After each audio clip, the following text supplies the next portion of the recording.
ছোট্ট বন্ধুরা, অত্যন্ত আনন্দের সাথে জানাচ্ছি তোমাদের প্রিয় অনুষ্ঠান নতুন কুড়ি 2025 সাল অর্থাৎ এবছর থেকে নতুন আঙ্গিকে আবারও শুরু হতে যাচ্ছে। সে লক্ষ্যে তোমরা যারা অংশগ্রহণ করতে ইচ্ছুক তাদেরকে অনলাইনে অথবা অফলাইনে রেজিস্ট্রেশন করে নিতে হবে। রেজিস্ট্রেশনের সময় রয়েছে 15 আগস্ট 2025 থেকে 5 সেপ্টেম্বর 2025 পর্যন্ত। তোমরা তার আগেই দ্রুততার সাথে রেজিস্ট্রেশন সম্পন্ন করে নাও, তাহলে তোমরা তোমাদের মেধা বিকাশের প্ল্যাটফর্ম নতুন কুড়িতে অংশগ্রহণের সুযোগ পাবে। আর এটি কিন্তু তোমাদেরকে প্রাথমিক যে অডিশন হবে সেটি কিন্তু তোমাদের নিজ শহর অর্থাৎ জেলা শহরেই শুরু হয়ে যাবে। তাই আর দেরি না করে তোমরা তাড়াতাড়ি করে রেজিস্ট্রেশন করে ফেলো। আজকের ভিডিওতে আমি তোমাদেরকে দেখাবো কিভাবে খুব সহজেই তোমরা রেজিস্ট্রেশন করতে পারবে। রেজিস্ট্রেশনের জন্য তোমাদের যা কিছু লাগবে সেটি হচ্ছে তোমাদের 1 কপি পাসপোর্ট সাইজের রঙিন ছবি লাগবে। তোমাদের জন্ম নিবন্ধনের যে কপিটি রয়েছে সেই কপিটি স্ক্যান করে নিতে হবে। আর অন্যান্য তথ্যগুলো তোমরা তোমাদের বাবা মা তাদের কাছ থেকে জেনে নিতে পারবে, অথবা যাদের অভিভাবক রয়েছে তাদের মাধ্যমে তোমরা সংগ্রহ করে নিবে। তো চলো দেখা যাক আমরা কিভাবে রেজিস্ট্রেশন করে নেই, সে বিষয়টি দেখাচ্ছি। আমরা শুরুতেই যে কোনো একটি ব্রাউজার ওপেন করে নিব। ব্রাউজার ওপেন করার পরে এখানে যে আমাদের অ্যাড্রেস বার দেখতে পাচ্ছ, অ্যাড্রেস বারে আমরা বিটিভি এর ওয়েবসাইট অ্যাড্রেসটি আমরা লিখব btv.gov.bd। এটি লিখে আমরা কিবোর্ড থেকে এন্টার প্রেস করব। তাহলে আমাদের বিটিভির যে ওয়েবসাইট সেটি চলে আসবে। তোমরা এখানে দেখতে পাবে নতুন কুড়ির জন্য যে আবেদন চাওয়া হচ্ছে সেটি ওপেন হয়ে যাবে। তোমরা এখানে বিস্তারিত তথ্যের জন্য ক্লিক করে বিস্তারিত জানতে পারবে।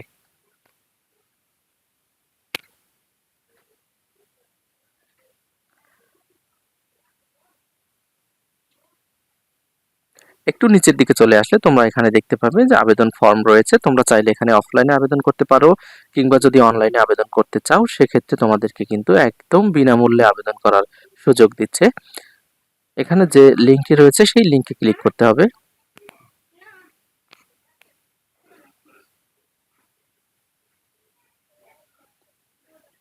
এবার এখানে ইমেল অ্যাড্রেস তোমাদের কিংবা তোমাদের অভিভাবকের যাদের ইমেল অ্যাড্রেস রয়েছে সেই ইমেল অ্যাড্রেসটি এখানে আবশ্যিকভাবে দিতে হবে। এটি না দিয়ে কিন্তু তোমরা পূরণ করতে পারবে না। যেহেতু এখানে একটি স্টার মার্ক রয়েছে তার মানে এখানে অবশ্যই তোমাদেরকে একটি ইমেল অ্যাড্রেস পূরণ করতে হবে। তো আমি একে একে ফর্মগুলো পূরণ করে দেখাচ্ছি তোমাদেরকে।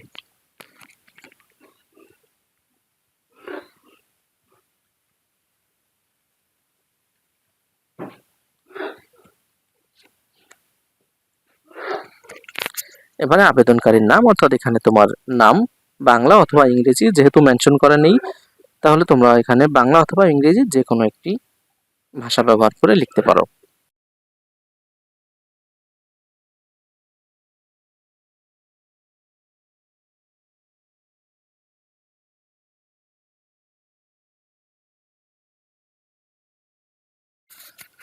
এবার এখানে জন্ম তারিখ, আমি জন্ম তারিখ দিয়েছি। তোমরা তোমাদের জন্ম নিবন্ধন সনদ দেখে অবশ্যই সঠিক জন্ম নিবন্ধনটি দিয়ে দিবে।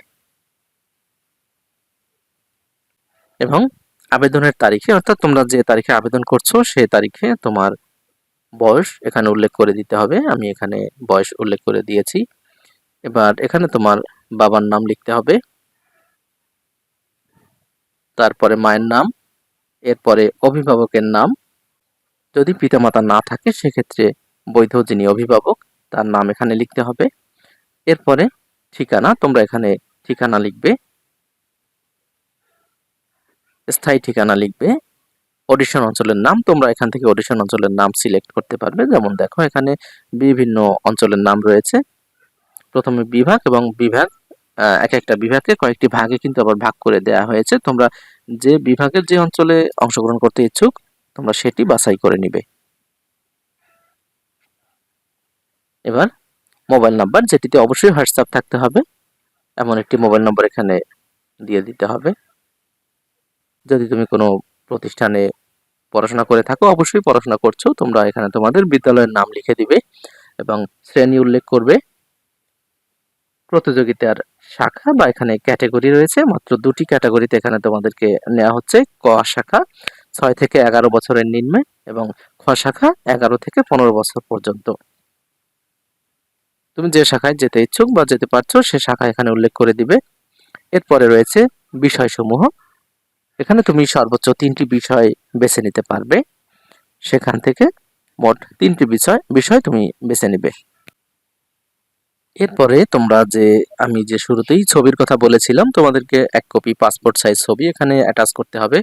ছবিটি তোমরা মোবাইল থেকে কিংবা স্ক্যান করে কম্পিউটারে বা তোমাদের মোবাইলে নিয়ে নিবে এবং সেই ছবিটি যেন কোনো ক্রমেই 1 মেগাবাইটের বেশি না হয় সেটিকে লক্ষ্য রাখতে হবে তোমাদেরকে। যাই হোক, আমি 1 মেগাবাইটের মধ্যে আমার ছবিটি নিয়ে নিয়েছি। এবার আমি অ্যাড করে দেব এখানে।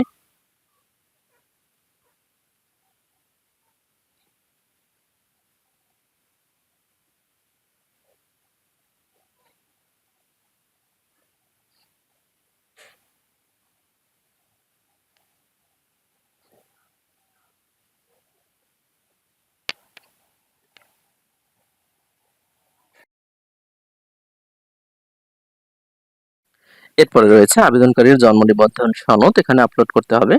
আমি এখানে অ্যাড করে দিচ্ছি। আগে অ্যাটাচ করে নিতে হবে তোমাদেরকে এগুলো।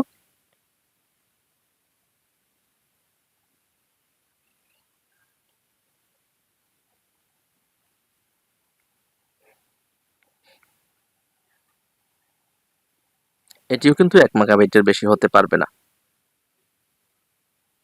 এই হচ্ছে আমাদের সম্পূর্ণ ফর্ম পূরণ করার কাজ শেষ হয়ে গেল। এবার আমাদের কাজ হচ্ছে সাবমিট। এই সাবমিট বাটনে আমরা ক্লিক করে পাঠিয়ে দেব।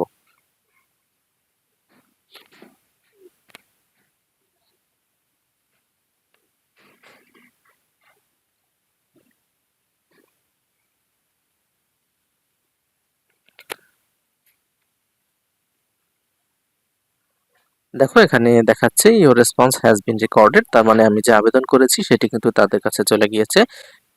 তোমরা এভাবে খুব সহজে অত্যন্ত কম সময়ের মধ্যে আবেদন করতে পারবে। আশা করছি তোমরা সকলেই আবেদন করবে এবং তোমরা তোমাদের প্রতিভা বিকশিত করার একটি প্ল্যাটফর্ম পেয়ে গেছো। সেখানে তোমরা তোমাদের সর্বোচ্চ চেষ্টা করবে।